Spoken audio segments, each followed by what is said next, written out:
सोचिए, जिस नेता की सुरक्षा के लिए पूरा काफिला चलता है, जिसके आसपास पुलिस की कई गाड़ियां रहती है, उसी नेता की गाड़ी को अगर सड़क पर रोक दिया जाए और फिर गाड़ी पर बरसने लगे कीचड़, जूते चप्पल, पानी की बोतलें और कुछ रिपोर्ट्स के मुताबिक पत्थर और ईंटें भी, तो सवाल सिर्फ इतना नहीं होगा कि ये सब किसने किया। सवाल ये होगा कि आखिर पश्चिम बंगाल में ऐसा माहौल बना कैसे। और सबसे बड़ा सवाल, क्या ममता बनर्जी की गाड़ी पर सच में पत्थर बरसाए गए थे?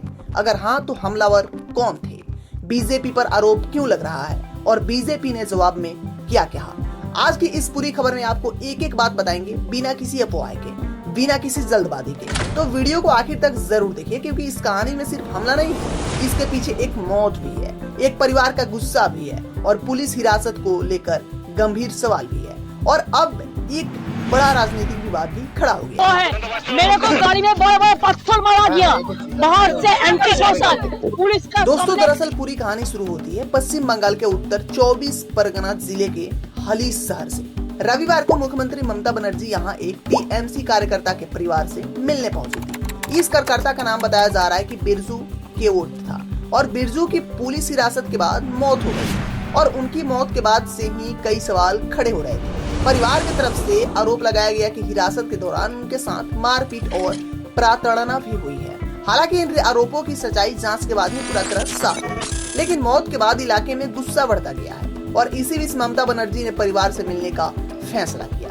अब यहाँ से कहानी अचानक बदल जाती है। ममता बनर्जी का काफिला जैसे ही हाली शहर पहुँचता है, वहाँ विरोध शुरू हो जाता है, भीड़ जमा हो जाती है, नारेबाजी होने लगती है और फिर रिपोर्ट्स के मुताबिक प्रदर्शनकारियों ने ममता के काफिले को घेरने की कोशिश की।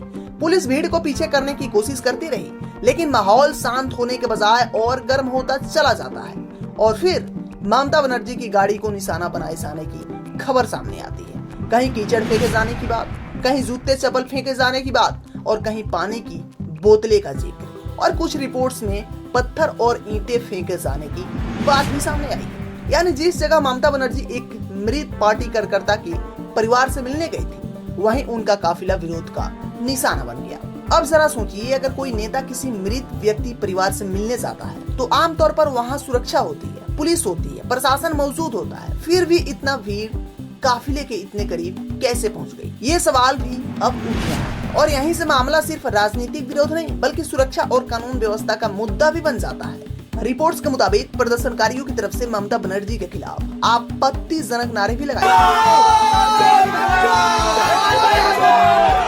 चोर और डकैत जैसे नारे लगाए जाने की बात सामने आई है। अब सवाल है, इतना गुस्सा आखिर किस बात का था? इसका सीधा संबंध बिरजू के ओट की मौत से बताया जा रहा है। परिवार पुलिस हिरासत में हुई मौत को लेकर सवाल उठा रहा है और परिवार के एक सदस्य ने तो ममता बनर्जी से मिलने से भी इनकार कर दिया। उन्होंने कहा कि उन्हें राजनीति नहीं चाहिए, उन्हें न्याय चाहिए। अब इस एक बात को समझना बेहद ही जरूरी है, क्योंकि यहाँ मामला सिर्फ टीएमसी और बीजेपी का नहीं है, यहाँ एक परिवार का है जिसने अपना सदस्य खोया है और वो जानना चाहता है कि उसकी मौत कैसे हुई, क्या हुआ था हिरासत के अंदर, क्या कोई मारपीट हुई, अगर हुई हो तो किसने की, और अगर आरोप गलत है तो सच्चाई क्या है? इन सवालों का जवाब राजनीति नहीं, निष्पक्ष जांच दे सकती है। अब आते हैं ममता बनर्जी के बयान पर। ममता बनर्जी ने इस घटना को लेकर गंभीर आरोप लगाए। उन्होंने कहा कि उनकी गाड़ी पर हमला किया गया। उन्होंने यहाँ तक कहा कि अगर गाड़ी की खिड़की खुली होती तो उनकी जान भी जा सकती थी। अब ये बयान अपने आप में बहुत बड़ा है, क्योंकि एक पूर्व मुख्यमंत्री के काफिले पर हमला अगर सच में पत्थर या ईंट फेंकी गई हो तो ये सिर्फ विरोध प्रदर्शन नहीं माना जा सकता, ये सीधे सुरक्षा का गंभीर सवाल बन सकता है। लेकिन यहाँ कहानी का दूसरा पक्ष भी सुनना जरूरी है। देखिए, क्योंकि ममता बनर्जी की तरफ से बीजेपी पर आरोप लगाए गए, टीएमसी नेताओं ने भी बीजेपी को निशाने पर लिया, लेकिन बीजेपी ने इन आरोपों को खारिज कर दिया। बीजेपी की तरफ से कहा गया कि पार्टी का इस घटना से कोई संबंध नहीं है। यानी एक तरफ टीएमसी कह रही है हमला राजनीतिक था, दूसरी तरफ बीजेपी कह रही है हमारा इससे कोई लेना देना नहीं है। तो फिर असली सवाल क्या है? देखिए, हमला करने वाले कौन थे? क्या वो बीजेपी से जुड़े लोग थे? क्या वो स्थानीय प्रदर्शनकारी थे? क्या किसी संगठन ने भीड़ को भड़काया या फिर ये अचानक हुआ विरोध था? फिलहाल इन सवालों को कोई अंतिम और पक्का जवाब सामने नहीं आया है। और अब इस पूरे मामले का सबसे दिलचस्प हिस्सा है, ममता बनर्जी वहाँ गई थी क्यों?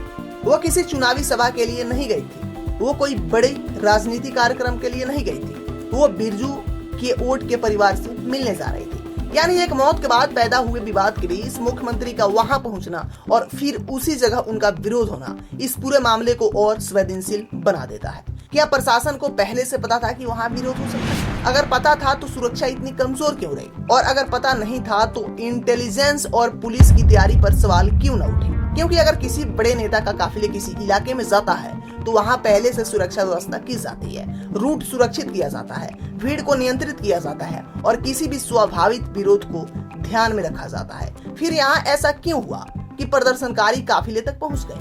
अब इस घटना के बाद राजनीतिक और तेज हो गई है। टीएमसी नेता बीजेपी पर हमलावर है और बीजेपी अपने ऊपर लगे आरोपों से इनकार कर रही है और सोशल मीडिया पर इस घटना को लेकर अलग अलग दावे चल रहे हैं। लेकिन यहाँ एक बात ध्यान रखिए, सोशल मीडिया पर चल रहा दावा सच नहीं होता और सबसे जरूरी कि हमलावर किसी राजनीतिक दल से जुड़े थे।